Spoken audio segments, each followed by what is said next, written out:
ධර්මානුශාසනාව.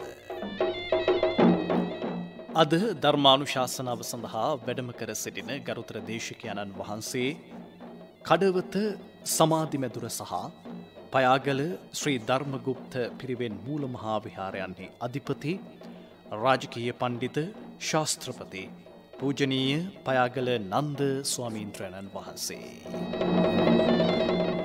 අද ධර්මදේශනාවේ දායකත්ව ගිනිගත් හේන දාම්පෙගම සමුද්‍රා දාම්පෙගම මහත්මිය, බාඳුරාගොඩ මඩිතියවල ජී.කේ. චිත්‍රා මාලනී මහත්මිය, පරලෝසපත් නුවන් දිනේෂ් මහත්මාගේ සොයුරිය වත්සලා රාජපක්ෂ ඇතුළු දෙමව්පියන් සහ පවුලේ සියලු දෙනා, මරදගහමුල හපුවලාන ඒ.ඩී. මාලනී මහත්මිය, ගණේමුල්ල පන්සල පාර W.M. විමලාවතී මහත්මිය, ඉඹුලාන බෝපැත්ත විජයන්ති නිවසේ උදානී ගයන්තිකා මහත්මිය.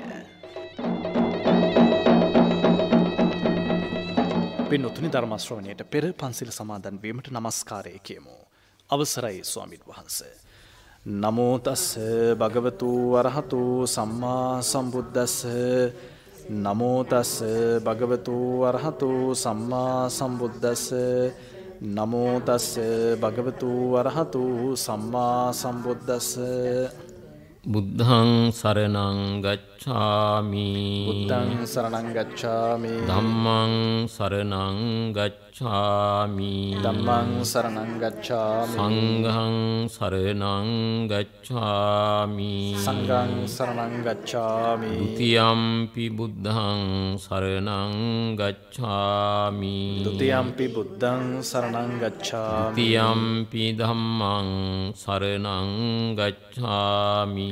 ဒ ුතියම්පි ධම්මං සරණං ගච්ඡාමි. ဒ ුතියම්පි සංඝං සරණං ගච්ඡාමි. ဒ ුතියම්පි සංඝං සරණං ගච්ඡාමි. තතියම්පි බුද්ධං සරණං ගච්ඡාමි. තතියම්පි බුද්ධං සරණං ගච්ඡාමි. තතියම්පි ධම්මං සරණං ගච්ඡාමි. තතියම්පි ධම්මං සරණං ගච්ඡාමි. තතියම්පි සංඝං සරණං ගච්ඡාමි. තතියම්පි සංඝං සරණං ගච්ඡාමි. සරණාගමනං සම්පුන්නං ආමබන්තේ. පානාතිපාතා වේරමණී සික්ඛාපදං සමාදියාමි. පානාතිපාතා වේරමණී සික්ඛාපදං සමාදියාමි. අදින්නාදානා වේරමණී සික්ඛාපදං සමාදියාමි. අදින්නාදානා වේරමණී සික්ඛාපදං සමාදියාමි. කාමී සුමිච්ඡාචාරා වේරමණී සික්ඛාපදං සමාදියාමි. කාමේ සුමිච්ඡාචාරා වේරමණී සික්ඛාපදං සමාදියාමි. මුසාවාදා වේරමණී සික්ඛාපදං සමාදියාමි. මුසාවාදා වේරමණී සික්ඛාපදං සමාදියාමි. සුරාමේරය මජ්ජපමා දට්ඨානා වේරමණී සික්ඛාපදං සමාදියාමි. සුරාමේරය මජ්ජපමා දට්ඨානා වේරමණී සික්ඛාපදං සමාදියාමි. තිසරණේන සද්ධින් පංචශීලං ධම්මං සාදුකං සුරක්ඛිතං කତ୍වා අපමාදේන සම්පාදේ තබ්බං. ආමබන්තේ. සාදු සාදු සාදු. සමන්ත චක්කවාලේසු අත්‍රා ගච්ඡන්තු දේවතා සද්ධම්මං මුනි රාජස්ස සුනන්තු සග්ග මොක්ඛදං. ධම්මස්සවන කාලෝ අයං බදන්තා. ධම්මස්සවන කාලෝ අයං බදන්තා. ධම්මස්සවන කාලෝ අයං බදන්තා. සාදු සාදු සාදු. නමෝ තස්ස භගවතු අරහතු සම්මා සම්බුද්දස්ස. නමෝ තස්ස භගවතු අරහතු සම්මා සම්බුද්දස්ස. නමෝ තස්ස භගවතු අරහතු සම්මා සම්බුද්දස්ස. සාදු සාදු සාදු. යංච භික්ඛවේ චේතේති සංකප්පේති අනුසේති විඤ්ඤාණමේතං තිට්ඨති. සාදු සාදු සාදු. ශ්‍රද්ධාවන්ත පින්වත්නි, බලාපොරොත්තු වන්නේ ලෞතර බුදුරජාණන් වහන්සේ දේශනා කළ ධර්මයට ඇහුම්කන් දෙන්න. ධර්මය අපි නිවැරදිව තේරුම් ගැනීම හැම දිනාගේම මානසික අස්වැසිල්ලට හේතුවක් වෙනවා. යම් වෙලාවක අපි ධර්මය වැරදි විදිහට අහලා වැරදි විදිහට තේරුම් ගත්තොත් අපට ඒකෙන් අලාභ පාඩු සිද්ධ වෙනවා. සමහර විට මීළඟ ආත්මයට ඒක බලපාන්නත් පුළුවන්කම තියෙනවා. ඒ නිසා අපි නිරන්තරයෙන්ම ශ්‍රවණය කරන්නට ඕන කරන්නේ ලෞතර බුදුරජාණන් වහන්සේ දේශනා කරපු සූත්‍ර ධර්ම වලට අනුකූල වන ධර්මයි. උන්වහන්සේගේ ධර්මයට විස්තර සඳහන් කරමින් පසු කාලයේ ස්වාමින් වහන්සේලා පොත්පත් ලිව්වා. ඒවට තමයි අට කතා කියලා කියන්නේ. ඒ නිසා පිරිසිදු ධර්මය සූත්‍ර ධර්මවල තියෙනවා. යම්කිසි අදහසක් අට කතාවෙන් කියනවා නම් අපි සඳහන් කරන්න ඕන මේ කියන අදහස අට කතාවල තියෙනවා, අටුවාවල් වල තියෙනවා. බුදු පියාණන් වහන්සේ පිරිනුවන් පාල අවුරුදු 10කට පමණ ආසන්න කාලයක් කොහොමත් මිහිඳු මහරහතන් වහන්සේ ලංකාවට වැඩම කළාට පස්සේ ලංකාවේ ඇත්තෝ පැවිදි බවට පත් වෙලා ඒ ඇත්තෝ මේ අටුවාවන් ලිව්වා. බුද්ධඝෝස හාමුදුරුවෝ පාලියට පරිවර්තනය කළා. ඉතින් ඒ නිසා පින්නතුන්ට මම කියන දේ තේරුම් ගන්න පුළුවන්. ත්‍රිපිටකයේ සූත්‍ර, ඒ වගේම විනය සූත්‍ර, අභිධර්ම කියලා තුනක් තියෙනවානේ. එයින් සූත්‍ර පිටකයේ තමයි බුදු පියාණන් වහන්සේගේ පිරිසිදු ධර්මයේ පැහැදිලිව තියෙන්නේ. ඒ නිසා අපි නිරන්තරයෙන්ම බණහනකොට හිතන්න ඕන මේ ධර්මයේ කොහෙද තියෙන්නේ? මේ ධර්මයේ කොහෙද දේශනා කරලා තියෙන්නේ? එහෙම අහන පින්නතුන් නම් අපේ සමාජෙ නැහැ. එහෙම තේරුම් ගන්න පුළුවන් කමකුත් නැහැ. ඉතින් මම මේ වෙලාවේදී මාතෘකාව වශයෙන් තබා ගත්තේ සංයුක්ත නිකායේ චේතනා සූත්‍රයේ එන වචන කීපයක් නැත්නම් වගන්තියක් පාඩයක්. ඒකේ සඳහන් කරන්නේ පින්නතුනේ අපි මිය යනකොට මිය යන වෙලාවේ අපේ හිත කොහොමද සකස් වෙන්නේ? ඒ වගේම උපදිනකොට අපිට ඒක බලපාන්නේ කොහොමද කියන එක තමයි මේ බුදුහාමුදුරෝ දේශනා කරපු ආකාරය. බුදුරජාණන් වහන්සේ දේශනා කරපු ආකාරයයි මේ පින්නතුන් මේ ශ්‍රවණය කරන්නේ. ඒතර සූත්‍ර පිටකයට ආйти සංයුත්ත නිකායේ සංචේතනා සූත්‍රය තමයි මේ පාඩේ තියෙන්නේ. දැන් අපි දන්නවා සාමාන්‍යයෙන් ගමේ රටේ පළාතේ නොඑක් ආකාරයේ අදහස් උදහස් පැතිරෙමින් පවතිනවා. කෙනෙක් මේ යනකොට ඒ අත්තාට මුණ ගැහෙන මතක් වෙන අරමුණු වන දේට අනුව උපත ලබනවායි කියලා. දැන් මේක සාමාන්‍යයෙන් ධර්මානුකූලද කියන එක පින්නතුන්ට මේ බණ අහලා ඉවර වෙනකොට තේරුම් ගන්න පුළුවන්. අපි දන්නවා සාමාන්‍යයෙන් විපාක දෙන කර්ම අනුව ධර්මයේ සඳහන් වෙනවා මේ ගරුක කර්ම කියලා, ආසන්න කම්ම කියලා, ආචින්න කම්ම කියලා, කටත්තා කම්ම කියලා හතරක් තියෙනවා. දැන් ගරුක කියලා කියන්නේ බරපතල ඒවා. ඒතර මොනතරම් කර්ම කරලා තිබුණත් ගරුක කර්මයක් තියෙනවා නම් ඒක විපාක දෙනවා ඒකාන්තයෙන්. දන්නවනේ අකුසල් පක්ෂයෙන් මව්පියන් ඝාතනය කිරීම. ඒ වගේම තමයි බුදුරජාණන් වහන්සේගේ ශ්‍රී පාද පද්මේ ලේසලවීම. ශරීරයේ ලේසලවීම, බුද්ධ ශරීරය, සංඝ බේදය, ඒ වගේම රහතන් වහන්සේ ඝාතනය කිරීම. ඉතින් මේවා සාමාන්‍යයෙන් අපේ රටේ බොහෝම කලාතුරකින් තමයි සිද්ධ වෙන්නේ. ඒ නිසා මේ බරපතල පාප කර්ම නොකරන නිසා නියත වශයෙන් ඊළඟ ආත්ම භාවයේ නිරේට යන්නේ නැහැ.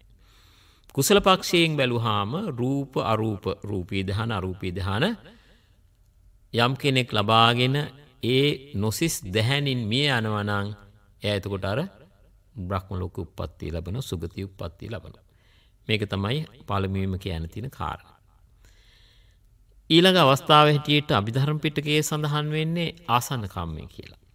ආසන්න කම්ම ඒ කියන්නේ ඉතින් මරණාසන්න වෙලාවේ හරි ඒ අවස්ථාවේ හිතට පැමිණිච්ච සිතුවිල්ලක් හරි. වඩාම හොඳයි මරණාසන්න කාලේ කරපු ක්‍රියාවක් කියනකට වඩා මරණ මොහොතේ ලැබිච්ච යොමු වෙච්ච මතක් වෙච්ච ආසන්න සිතකට අනුව ඊළඟ උපත සකස් වෙනවායි කියන එක අපිට යුක්ති සහගතයි හිතන එක. ඇයි එහෙම කියන්නේ? කෙනෙක් ජීවත් වෙන කාලේ පව් කරලා අවසාන කාලේ එතකොට කුසල් කර ඉඳලා ඒ කුසල ආරම්මණයෙන් සුගතියක උප්පත්තිය ලැබනවා කිව්වොත් ඒක ධර්මයට එකඟ වෙන්න බෑ සමහර විට. ඒ නිසා ආසන්න කර්මය මුල් වෙනවායි කියලා තියෙන අභිධර්ම ග්‍රන්ථවල.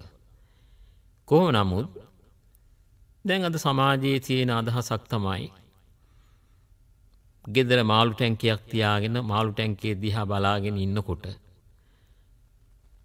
ඒ මාළු දිහා බලන් ඉඳලා යම් කිසි විදියකින් හුස්ම ටික ගියොත් මාළුවගේ බඩේ බිත්තරයක් වෙලා බිත්තරයක් හැටියට උපත ලබනවා කියන මේ කතන්දර කියන. ඒ වගේම තමයි සුරතල් බලු පෙටියක් ඇති කරනවා නම් ගෙදර ඒ බල්ලට අනවශ්‍ය විදිහට ආදරය කළොත් එයා උපාදානය කරගෙන ඒ ආත්මය කියන්නේ සුනක ආත්මය උපත ලබනවායි කියන එක. ඒ වගේම නොයේක් භූත කතන්දර ප්‍රේතයින් පිළිබඳ කතන්දර අස්වාභාවික අමනෝඥ විදිහට දැන් සමාජෙ පැතිරෙනවා. කොතනද ඒවා තියෙන්නේ? කොයි සූත්‍රයේද ඒවා තියෙන්නේ? කොයි සූත්‍රයේද? ඉතින් ඒක නිසා අපිට ධර්මානුකූලව බුදුරජාණන් වහන්සේ දේශනා කරපු මේ අවසාන සිත පිළිබඳව බොහෝ සූත්‍රවල සඳහන් වෙනවා.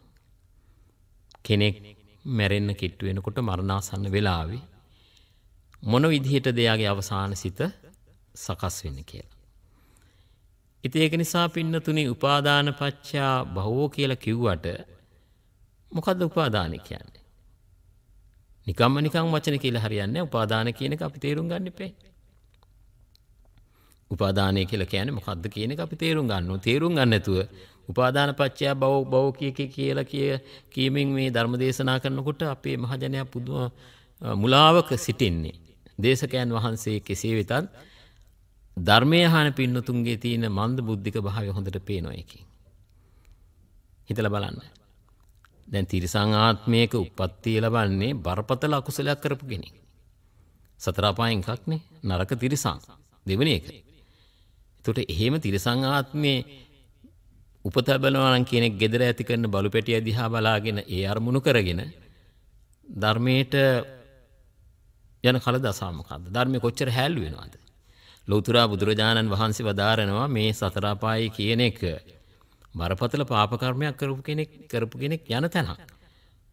මාළුව දිහා බලාගෙන ඉඳලා මාළු විලා උපදිනවා නම් ඒක පින්නතුන කිසිසේත්ම ධර්මයට ගරු කිරීමක්වත් ධර්මයේ විකෘති කිරීමක් ඒක මහා බරපතල පාපයක් වෙනවා.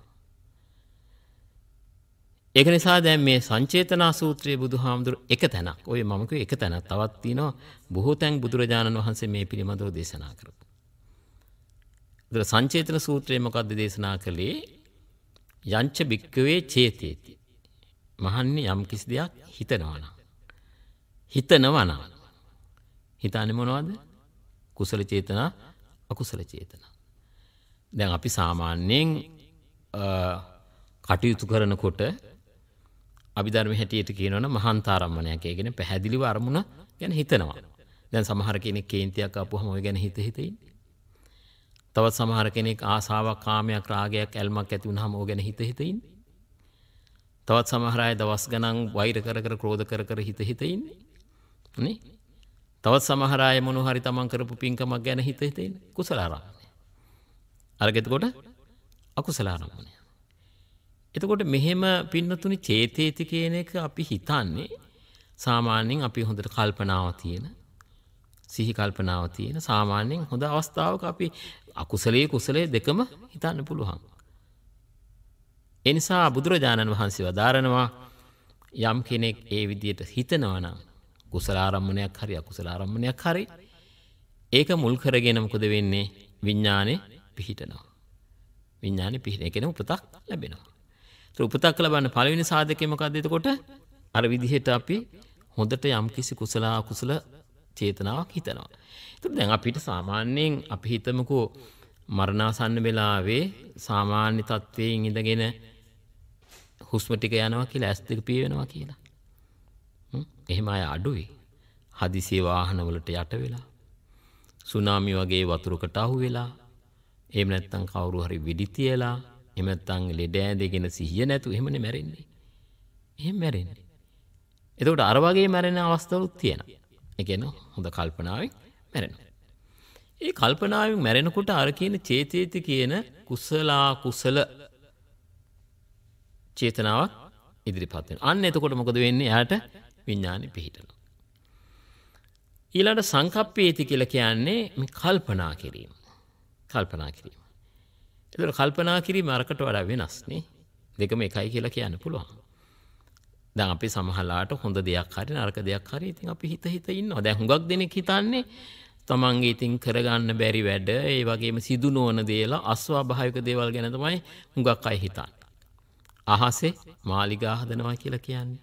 ඒවනේ හිතන්නේ. සාමාන්‍යයෙන් කෙනෙක් කල්පනා කරන්න පින්තුනේ හැම වෙලාවකම තමන් කැමති දේ. දරුවෝ මේ වගේ විභාග පාස් වෙයි. ගෙවල් දොරවල් හදයි. මම මේ වගේ දේවල් කරනවා. මට මේ වගේ දේවල් කරන්න පුළුවන්. එහෙමනේ. ගේ මුල් ගල තීබ වෙලාවෙම තමයි ගේ ඔක්කොම හදලා ඉවර වෙලා, තට්ටුත් හදලා ඉවරලා, පෝටිකයක් හදලා ඉවරලා කාර්යයකුත් ගෙනත් තියෙනවා හිතේ. ඒක තමයි කල්පනාවේ හැටි. සංකල්පනාවේ හැටිනේ. අපි කවුරුවක්වත් මේ ජීවිතයේ තියෙන අසුභය ගැන, අනිත්‍යය ගැන, වෙනස් වීම ගැන, දුක ගැන කල්පනා කරන අය ඉන්නවද? නැහැ.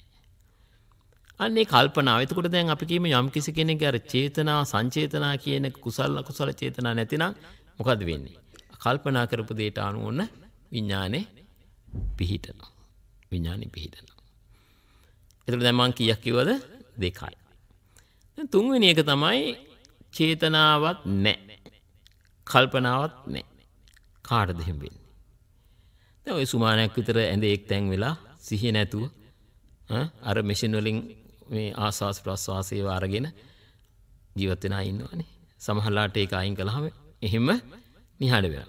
ඉතින් ඔයත් ඕන තරම් දැකලා ඇති සුමාන ගණන් මේ සිහිය නැතුව සිහි මුර්චා වෙලා ලෙඩ ඇඳේ ඉන්නව නිකන් පණ තියෙන විතරයි. ඒ වගේම තමයි හදිසි අනතුරු වලින් මැරෙනවා. අර බෝම්බ පුපුරන කාලේ බෝම්බෙට අහුවෙලා තප්පරෙන් දෙකෙන් මැරෙනවා නේ. ඒ තප්පරෙන් දෙකෙන් මැරෙනකොට කොහෙද ඔය මල් පූජා කරපු අය, චෛත්‍ය හදපු අය, වන්දනා ගමන් ගියවා පේනවා. නේ වෙලාවක් නැහැ. ඒ වගේම ඔය හරක් මරපු අය මිනිස්සුන්ගේ ජීවිත නැති කරුවා පේනවා. වෙලාවක් නැහැ. එතකොට මොකද වෙන්නේ? එතකොට එයා මොකක්ද අරමුණු කරගන්නේ? දැන් සමහර විට මේ කාලේ ජනප්‍රිය දේශනා තුල මම අහලා තියෙනවා. හදිසි අනතුරු වලින් මැරෙන අය, නින්දෙදි මැරෙන අය, සිහි මූර්ඡා වෙලා මැරෙන අය මේ භූතාත්මේ කොහෙද කවුද කියලා තිනෝ? කොයි පොතේද තියෙන්නේ? බුදුරජාණන් වහන්සේ එහෙම දේශනාවක් කළා නේ. භූතාත්මේ ඉන්නවා කියලා. මමත් කැමතියි මේ පොත දැනගන්න. මේ සූත්‍රේ. එක එක්කෙනාට හිතෙන හැටියට බුදුහාමුදුරන්ගේ ධර්මයේ වෙනස් කරනවා. ඔය ඇත්තොත් ඒවට සහ සම්බන්ධ වෙනවා. මේ බණ පොත් කියලා මුද්‍රණය කරලා ලක්ෂ ගණන් වියදම් කළා. ඇයි මෙහෙම අපරාධ මේ වගේ වැරදි කරන්නේ? කෙනෙක් හදිසි අනතුරකින් මැරුණොත් එයා භූතයෙක් කියලා උපදිනවා. පොඩි ළමයෙක් පුංචි කාලේ මැරුණොත් එයා භූතයෙක් කියලා උපදිනවා. සිහි මූර්ඡා වෙලා පන. ඉතින් පින්නතුනේ එහෙම දෙයක් බුද්ධ දේශනාවේ නැහැ. එහෙනම් ඉතින් කොහොම නිදාගෙන ඉන්න වෙලාවේ මැරෙනවා නම් ඒගොල්ලෝ ඉතින් භූතාත්මවල උපදිනවා. භූතාත්මය කියන එක බුදුරජාණන් වහන්සේ යම් අවස්ථාවල ඒව ගැන සඳහන් කරලා තියෙනවා. නමුත් කෙනෙකුගේ ජීවිතයේ එවැනි වූ මරණයකින් භූතාත්මය උපදිනවා කියන එක කියන්නේ බෑ. දැන් මම සඳහන් කළානේ තුන්වෙනිව කිව්වේ මොකද්ද? අනුසේති. යංච අනුසේති. ඒ අනුසේති කියන අනුසේ ධර්ම වලට අනුකූලව මොකද වෙන්නේ? උප්පත්තිය ඇති වෙනවා. දැන් ඉතින් නිින්දේ ඉන්න කෙනෙක් අර චේතේති කියන එකත් නැහැ, සංකප්පේති කියන එකත් නැහැ, කල්පනා කරන්නෙත් නැහැ, කුසල අකුසල චේතනා පහළ වෙන්නෙත් නැහැ, නිින්දෙන් ඉන්නේ. ඒ වගේම සුමානයක් විතර ඔය ඇඳට වෙලා ඉන්නකොට සිහිමුර්ච වෙලා මොන දැනීමක්ද මොන හැඟීමක්ද? වේදනාව විතරයි දැනෙන්නේ. වේදනාව විතරයි දැනෙන්නේ. ඉතින් වේදනාව විතරක් දැනනවා නම් මොකද වෙන්නේ? දැන් සමහර ඇත්තෝ කියන විදිහට වේදනාව මුල් කරගත්තන් පස්සේ එතකොට අවිචියට අපායට යන්නේ. එහෙම නෙමෙයිද? ඒ කියන්නේ දැන් තමන් වේදනාවෙන් ඉන්න බොහෝම දැඩි වේදනාවක්. ඒ වේදනාවම එතකොට උපාදාන වෙලා මොකද වෙන්නේ? මොකද තැනක උප්පත්ති ලබන්න බෑ. අන්න ඒකට පිළිතුරු හැටි තමයි මම කිව්වේ බුද්ධ දේශනාවේ අර සංචේතනා සූත්‍රයේ සඳහන් වෙනවා. මොකද්ද? අනුසීති. එතකොට දැන් අර කියන කුසල කුසල චේතනාවක් නැහැ. අර කල්පනා කිරීමේ ශක්තියක් නැහැ. එතකොට දැන් මුකුත් නෑ දැන් මේ අසරණ වෙලා අසීයෙන් ඉන්න වෙලාවේ නැත්නම් හදිසියේ මිය ගිය වෙලාවේ ඈ ඔය කියනා වූ අවස්ථාවේ මේ ගියාම අනුසේ ධර්ම වලට අනුකූලව තමයි උප්පත්තිය ලබන්නේ. අනුසේ ධර්ම වලට අනුකූලව. අනුසේ ධර්ම වලට අනුකූලව උප්පත්තිය ලබනවා කියලා කිව්වහම පින්නතුනේ එතන සඳහන් කරන්නේ අපේ සිත තුළ තැම්පත් වෙලා තියෙනවා අපි කරපු යහපත් අයහපත් ක්‍රියාවල ශක්තිය. යහපත් අයහපත් ක්‍රියාවල ශක්තිය තියෙන. ඒ යහපත් අයහපත් ක්‍රියාවල ශක්තියට අනුරූපව අනුප්පත්තිය සිද්ධ වෙනවා. දැන් එතකොට ගැටලුව විසඳෙනවානේ බුදුහාමුදුරන්ගේ ධර්මයට අනුකූලවම මේක එක හාමුදුරුවෝ එක එක જાතියට බණ කියනවා මේක මහා වරදක් ධර්මයේ විකෘති වීමක්. භාවනා කරන හාමුදුරු කෙනෙක් සමාධියෙන් දකින්න නැහැ කියන කොයි කාලේ අපි නම් අහලවත් නැහැ. අපේ මේ පැවිදි ජීවිතය තුලත් අහලා නැහැ. ඔය ඇත්තොත් අහලා නැහැ. ඉතින් ඒක නිසා හොඳට තේරුම් ගන්න පින්නතුනේ මෙතනදී වැදගත් වෙන්නේ කුමක්ද? අපි ජීවත් වෙලා ඉන්න කාලෙදී කරන කියන දේ. කරන කියන දේ.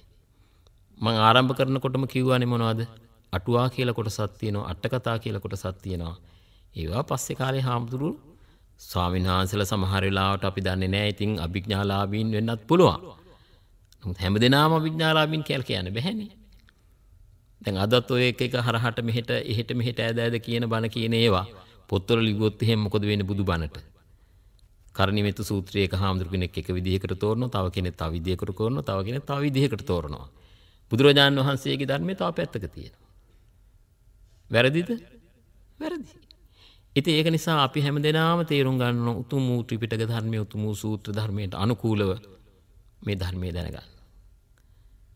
ඒ හින්දා පින්නතුණි ඔය කියන විදිහට බල්ලු දිහා බලන් ඉඳලා බල්ලු සුරතල් කරලා බල්ල උපාදානය කරගෙන ඒ ආත්මෙ උපදිනවයි කියන එකවත් මාළු ටැංකි බලාගෙන ඉඳලා මාළු වෙලා උපදිනවයි කියන එකවත් ඔය ඒ වගේම තමන්ගේ දරුවන්ට අනවශ්‍ය විදිහට හුරතල් කරන්න එපා ආදරය කරන්න එපා කියන එකවත් කිසිසේත්ම ධර්මයට එකඟ නැහැ.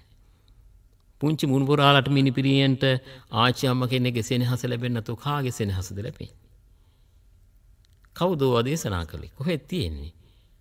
ඔය ඇත්තන්ට කොතෙන්ට ගියත් මතක් වෙන්නේ පුංචි දරුවන්ගේ මූණ. ඔය ඇත්තන්ගේ දරුවන්ගේ විතරක් නෙමෙයි තමන්ගේ නෝන දරුවන්ගේත් පුංචි දරුවන්ට කවුරුත් ආදරේ. ඒක තමයි ස්වභාවය. ඉතින් ඒ වගේ දරුවන් පිළිබඳ සුරතල් කරන්න ආදරය කරන්න සෙනෙහස් දක්වන්න උපාදානය කරගන්නව කිව්වොත් මොනතරම් බරපතල දෙයක්ද? උපාදානය තෝරලා දුන්නා නම් ඊට වඩා හොඳයිනේ. උපාදානය කියලා කියන්නේ මොකක්ද? උපාදානය කියලා කියන්නේ දැඩිව අල්ල ගැනීම. දැඩිව අල්ල ගැනීම නැත්නම් අන්නේ දාට එතකොට මොකද වෙන්නේ? අපේ හිත නිදහස් වෙනවා. අල්ල ගැනීම තියෙන තුරු මොකද වෙන්නේ? අපේ විඥානය තව තැනක පවතිනවා. ඒතර උපාදානය කරන්න පුළුවන් මොකක්ද? අර විදියට සංචේතනාත්මක කුසල අකුසල චේතනාව. නැත්නම් කල්පනා කර කර ඉන්න දෙයක්. එහෙම නැත්නම් තමන්ගේ ආධ්‍යාත්මය ඇතුළත අනුසයනය කරන අර ශක්තිය. ඒ ශක්තිය මුල් වෙන්න පුළුවන්. ඒ නිසා පින්නතුනේ දැන් මේ කාරණේට තහවුරු කරන්න උපාදානය කියන්නේ සෙල්ලා.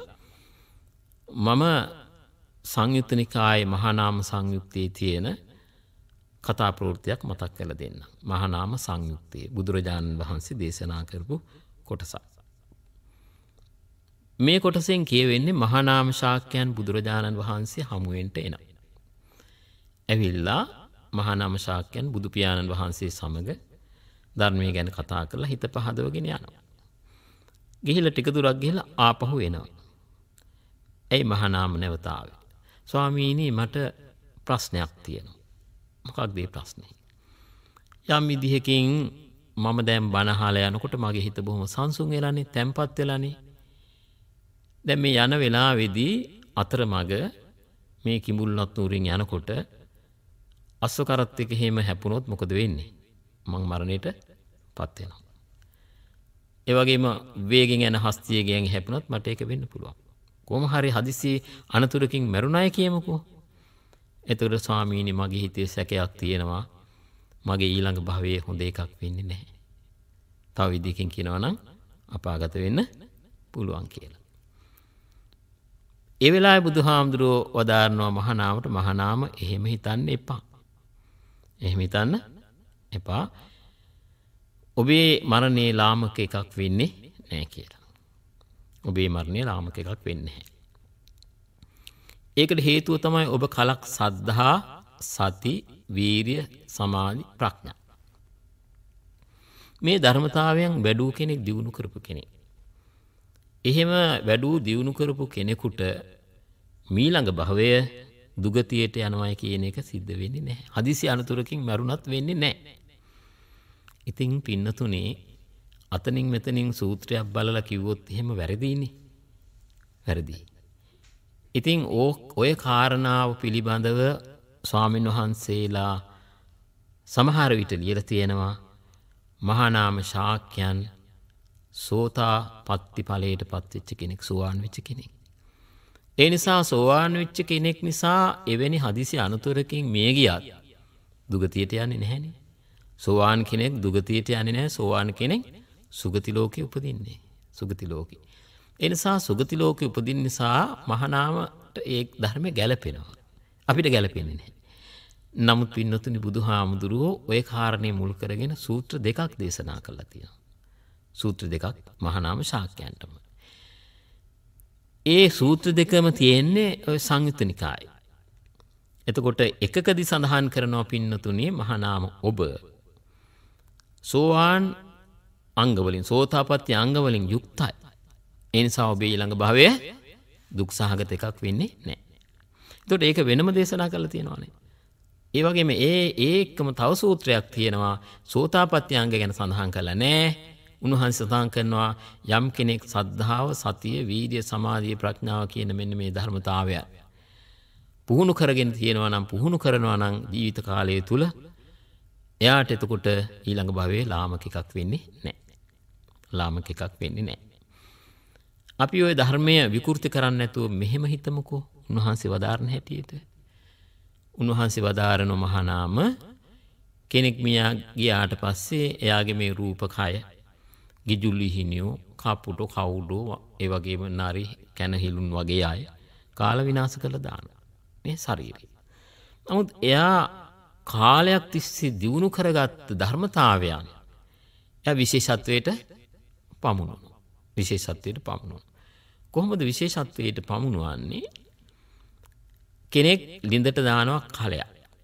ඒක තියෙන්නේ අපි හිතමු තෙල් කියලා. තෙල් තියෙන්නේ ගිතෙල් හරි තල තෙල් හරි තියෙන. ඒ කලේ දැම්මහම ඒක ලිඳ ඇතුළේදී ගලක හැපිලා බිඳෙනවා. බිඳුනට පස්සේ මොකද වෙන්නේ?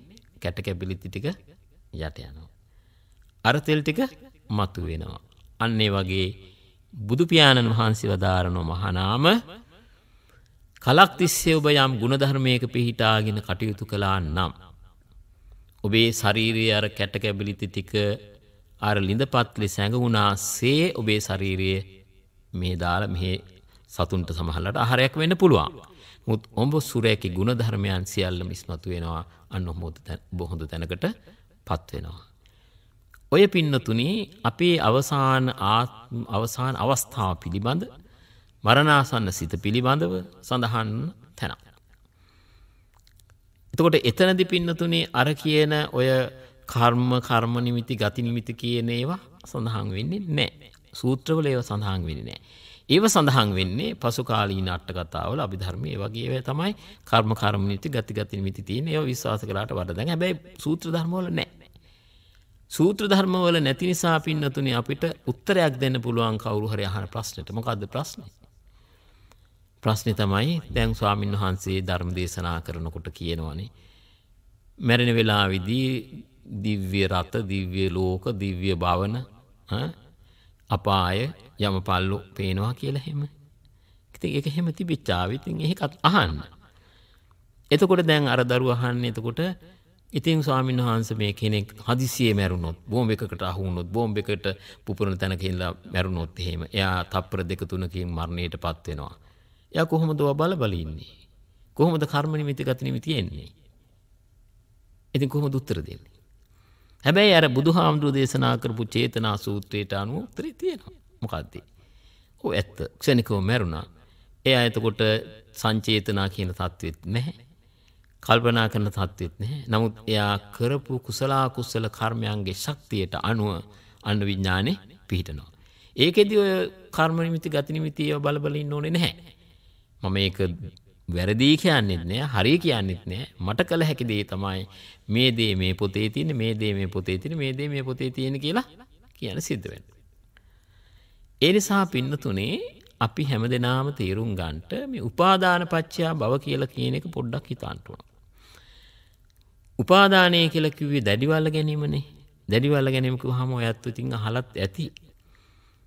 කාම උපාදාන, ඒ වගේම කාම උපාදාන, සීලබ්බත උපාදාන, ditthi උපාදාන, අත්වාද උපාදාන කියලා තියෙනවානේ නේ. කාම උපාදාන, සීලබ්බත උපාදාන, ditthi උපාදාන, අත්වාද උපාදාන. කොහොමයිනේ සඳහන් වෙලා තියෙන්නේ උපාදානය ගැන. දැන් ඔතනදී හතරක් ගැන කියනකොට පින්නතුනේ එකයි තියෙන්නේ අපි හැමදෙනාම කතා කරන උපාදාන ගැන. අර බල්ලෝ හරි, දරුවෝ හරි, මාළු ටැංකි හරි, තමන් මොනවා හරි උපාදාන කරගන්නවා කියන එකට එකයි තියෙන්නේ. හැබැයි ඒක ඔය අර්ථයෙන් නෙමෙයි සඳහන් වෙන්නේ. කාම උපාදාන කියලා කිව්වහම තමන් කාම වස්තුන් පිළිබඳව දැඩිව අල්ල ගැනීම. දැන් හුඟක් වෙලාවට අපිට බණ අහන්න ලැබෙන දෙයක් තමයි මේ වතු පිටි ඉඩ ගණන් ගැන ආසාව ඇති කරගෙන පෙරයුතිල උපදිනවා. ගෙයක් හදන්න ගිහිල්ලා මුල් ගල් බදාගත්ත පෙරයුතිල උපදිනවා. පින්නතුනේ එහෙම මොන විදිහකින්වත් ධර්මයට එකඟ නැහැ. පින්නතුන්ගේ ගේ දොරට, පින්නතුන්ගේ වස්තුවට, පින්නතුන්ගේ අඳුම් පැළඳුම් වලට ආසාව මරණ මොහොත දක්වාම තියෙනවානේ. නැද්ද? එහෙම නැති කෙනෙක් ඉන්නවද?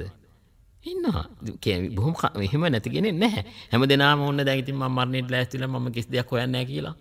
එහෙම ඉන්නවද? එහෙම නැහැ. අපි හැමදෙනාම අපි එක දේවල් වලට ආසාව තියෙනවා. ඉතින් මම කියන්නේ මෙතනදී ඒ ආසාව හොඳයි කියන එක නෙමෙයි. ඒ අල්ල ගැනීම හොඳයි කියන එක නෙමෙයි. නමුත් ඒ තරම් වැරදි පැත්තට යන්න එපා කියන එක. ඉතින් බලන්න දැන් කාම උපාදාන, සීලපත උපාදාන, අත්වාද උපාදාන, ditthi උපාදාන. මේ උපාදාන ධර්මතා හතරෙන් එකයිනේ තියෙන්නේ. කාම උපාදාන හිතන්නේ. සීලපත උපාදාන, අත්වාද උපාදාන, ditthi උපාදාන, මේ කරුණු තුනම මොනවා පිළිබඳවද? තමන්ගේ හිතේ මුල් බැහැගත් අදහස් පිළිබඳව. එහෙම නෙමෙයිද බලන්න. දැන් සීලබ්බත උපාදාන කියලා කියන්නේ දැන් බුදුරජාණන් වහන්සේගේ ධර්මයේ තියෙනවා තමයි අර ගෝ වෘත, කුක්කුරු වෘත කියන ඒ වෘත සමාදන් වෙච්ච දෙන්නෙක් කියලා කතා කරනකොට දැන් කියනවා මෙයා මේ ගෝ වෘතේ සමාදන් වෙලා ගවයෙක් වගේ තමයි කන්නේ බොන්නේ, ගවයෙක් වගේ තමයි ඉන්නේ. එයා හිතනවා ඒ විදිහට හිටියාම එයාට විමුක්තිය ලැබෙනවා කියලා. ඉතින් බුදුරජාණන් වහන්සේ වදානෝක වැරදි. එතකොට දැන් අර කුක්කුරු වෘත අර සුනකේක වගේ ඉන්න කෙනා අහන දැන් මෙයාගේ ඊළඟ භවයේ ආයි මොනවද ඉතින් මෙයා ගොනෙක් වගේ උපදී. මෙයා බල්ලෙක් වෙලා ඒ වගේම උපදී. එතන තේරුමක් තියෙනවා මොකද්ද? එයා පින්නතුනේ යා සීලප්පුත උපාදානෙ ඉන්නේ. එයාගේ මුළු ජීවිතය එයා තදින් විශ්වාස කරනවා මෙහෙම ඉන්නවා, මෙහෙම ඉඳීම තුල මට මේක විමුක්තියක් තියෙනවා කියලා. එතකොට මුළු ජීවිත කාලයක් තුල මෙයා මහ උසස් කොට සලකපු අදහසක් නිසා එහෙම උපදින්න පුළුවන්. නැතු තමන්ගේ ගෙදර හදන බල්ලා උරුතල කළා කියලා බල්ලෙක් වෙනවා නම් ඉතින් ඒක බුද්ධ ආගමට කරන්න පුළුවන් ඊට වඩා හැලු කිරීමක් නැහැ. බුදු පියාණන් වහන්සේ දේශනා කරපු සතර ආපාය පිළිබඳ සංකල්පේ හැලු වෙන්නේ නැද්ද? ඇයි මේ ඔළුවට හිතෙන්නේ නැති මේක? මේක පාපයක් නෙමෙයිද? මේ බණ කාටවත් ඇහිලා නැද්ද? ඉතින් ඒ නිසා පින්නතුනේ අර කියන සීලබ්බත උපාදානය කියලා කියන්නේ අද වුණත් සමහරලාට ඉන්දියාවේ වගේ රටවල් මොනතරම් දහස් ගණන් පින්නතුනේ තම විශ්වාස කරන දේවල් ඔස්සේ ඉන්නවද? ගංගා නංගකට එනවා අලහබාද් වලට එක සැරයක් කියලා හිට කෝටි 4ක්. ලංකාව ජනගහන වගේ දෙගුණයක්. ඉතින් ඒක තමයි අර තමන් ගත්ත දෘෂ්ටි හැටි. ඒ දෘෂ්ටිය තුල ජීවත් වෙන්නේ. ඒගොල්ලන්ට පින්නතුනේ මොනතරම් දුරට මේ දෘෂ්ටි අත්හරින්නේ කවර දෘෂ්ටි අත්හරින්නේ නැහැ. අන්න සීලබ්බත ඒ වැරදි විදියට රුත සමාදන් වෙලා ඒවා ඉල්ලිලා ඉන්න අය ඒකෙන් ගොඩ ගන්න බෑ. දැන් අදත් අපි දැකලා තියෙනවා හොඳටම පෙනෙනවා තමන් අදහන ක්‍රමයේ තමන්ගේ මේ අනුගමනය කරන ක්‍රමයේ වැරදි බව. දෙවියන් විශ්වාස කරන අය දෙවියන් විශ්වාසයෙන් අපිට බැහැර කරගන්න පුළුවන්ද?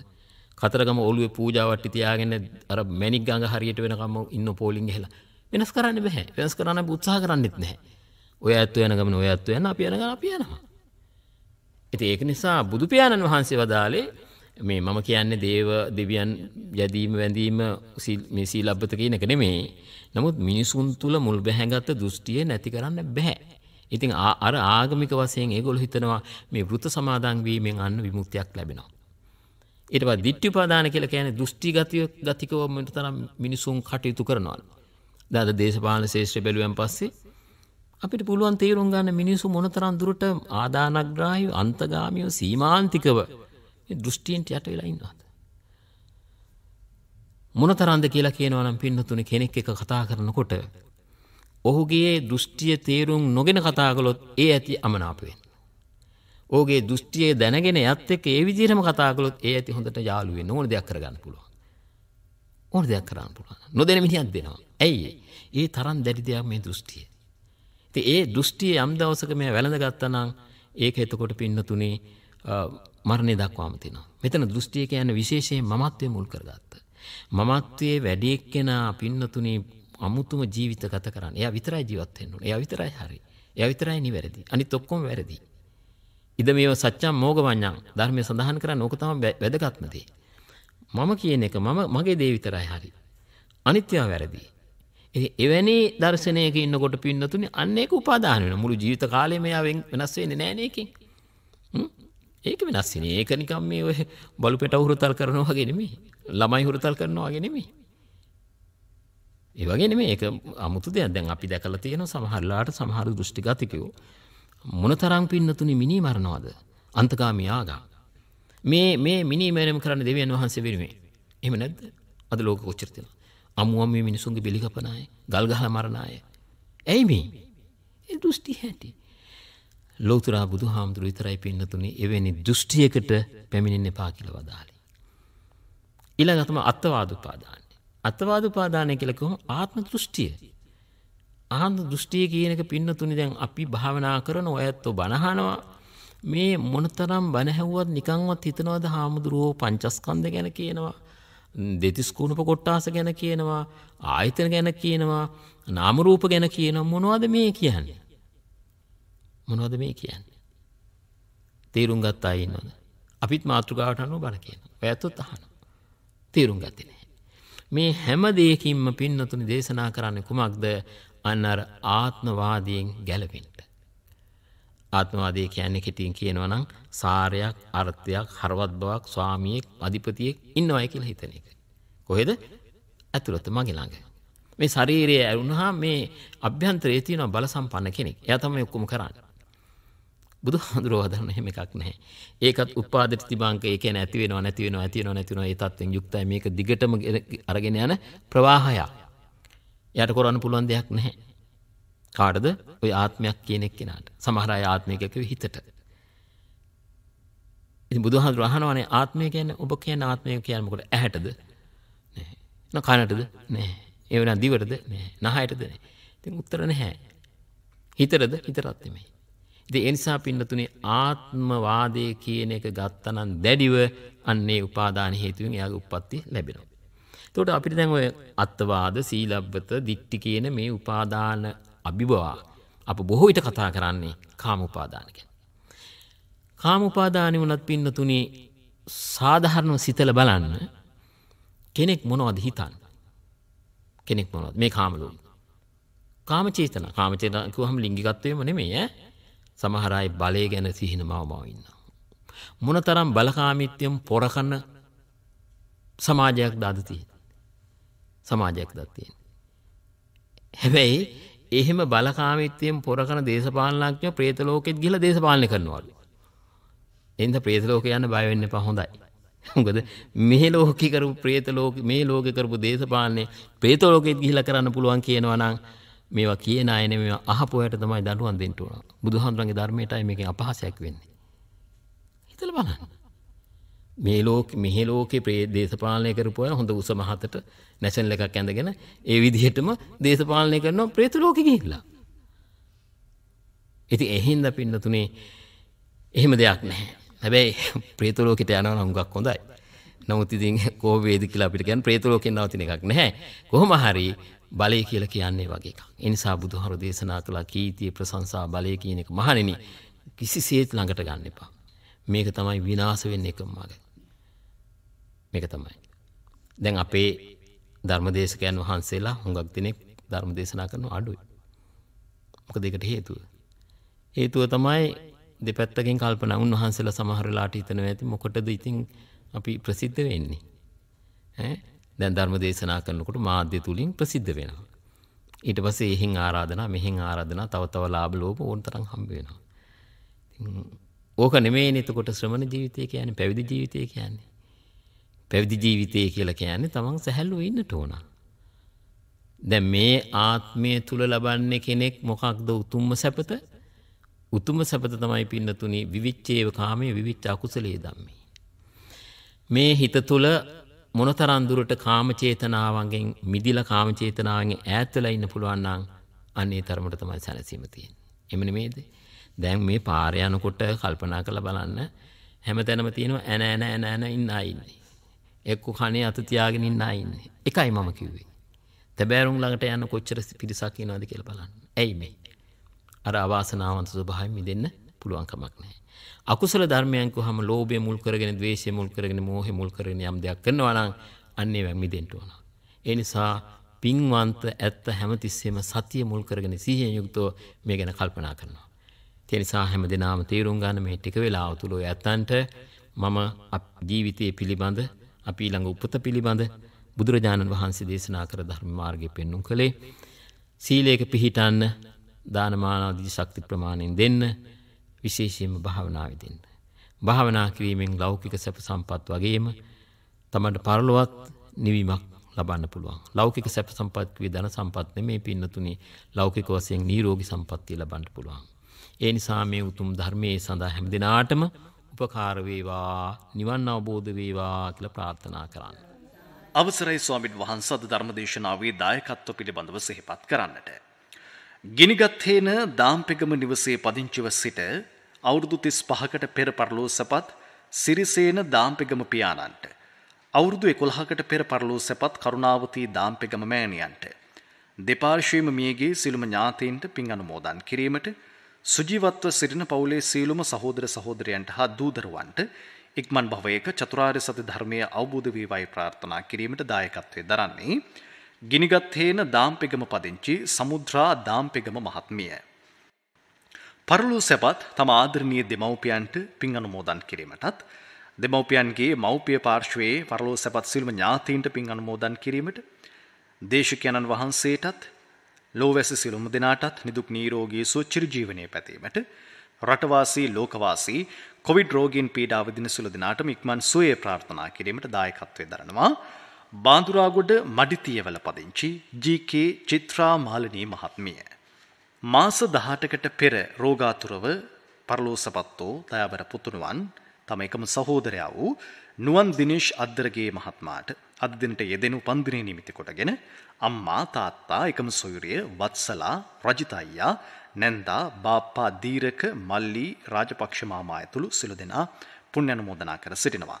නිර්මල බෞද්ධ ධර්මාචාර්යතුමන්ලා ලැබීමට ප්‍රඥාව වැඩිවීමට කල්යාණ මිත්‍ර ඇසුරෙන් ඊටම කෙටි භවයකදී අමා මහ නිවන් සප ලැබීමටත් අගෝස්තු 4 වන දින උපන්දිනයේ සැමරූ රජිත දිනේෂ් පුතුටත් සැප්තැම්බර් 10 වන දින උපන්දිනයේ සැමරූ අපර්ණා වික්‍රමසේකර දිනියටත් නිරෝගී සැප සම්පත උදා වේවායි ප්‍රාර්ථනා කර සිටිනවා. එමෙන්ම සියලුම ගර්භණී මාතාවන්ට උපදින සහ සුජීවත්ව සිටින සියලුම දරුවන්ටත් නිදුක් නිරෝගී සුව චිරජීවනයේ ප්‍රාර්ථනා කර සිටිනවා.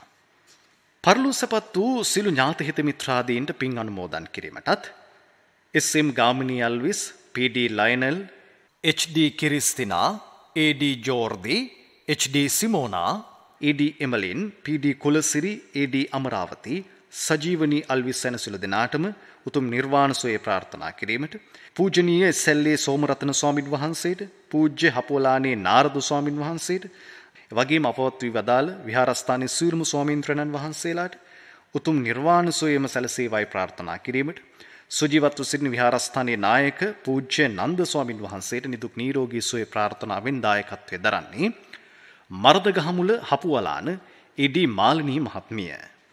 ගණේමුල්ල පන්සල පාර අංක 213 නිවසේ පදිංචිව සිට පරලෝසපත් එච්.ඒ. සෝමපාල මහත්මයාටත් දෙපාර්ශ්වයේ මීගේ සිළුම් ඥාතීන්ටත් පින් අනුමෝදන් කිරීමට පවුලේ සැමට සෙත් පැතීමට දායකත්වයේ දරන්නේ ගණේමුල්ල පන්සල පාර පදිංචි W.M. විමලාවතී මහත්මිය. මීට වසරකට පෙර 2021 අගෝස්තු 20 වන දින මේ පරලෝකීය H.H.A.S. හෙට්ටිආරච්චි ආදරණීය පියාණන්ටත් වසර 12කට පමණ පෙර 2009 දෙසැම්බර් 21 වෙනි දින මිය ගිය ඉන්දිරා දමයන්ති ලීනගේ ආදරණීය මෑණියන්ටත් පින් අනුමෝදන් කොට නිවන් සුව පැතී මුදෙසා දායකත්වයේ දරන්නේ ඉඹුලාන බෝපැත්ත විජයන්ති නිවසේ උදානී ගයන්තිකා මහත්මිය. දැන් පුන් අනුමෝදනාව සඳහා ගෞරවනීය දේශිකයන්න් වහන්සේට ආරාධනය.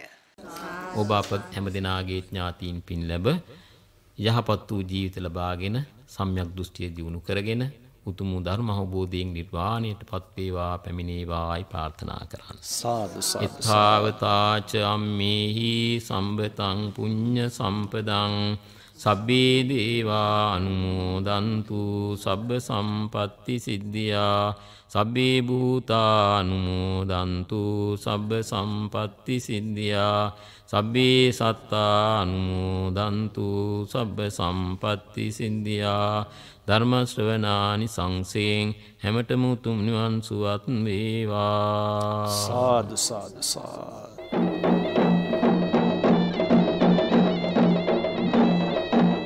අද ධර්මානුශාසනාව පැවැත් වූ ගරුතර දේශකයන්න් වහන්සේ කඩවත සමාධිමතුර සහ පයාගල ශ්‍රී ධර්මගුප්ත පිරිවෙන් මූල මහා විහාරයන්හි අධිපති රාජකීය පණ්ඩිත ශාස්ත්‍රපති පූජනීය පයාගල නන්ද ස්වාමීන්ද්‍රයන්න් වහන්සේ.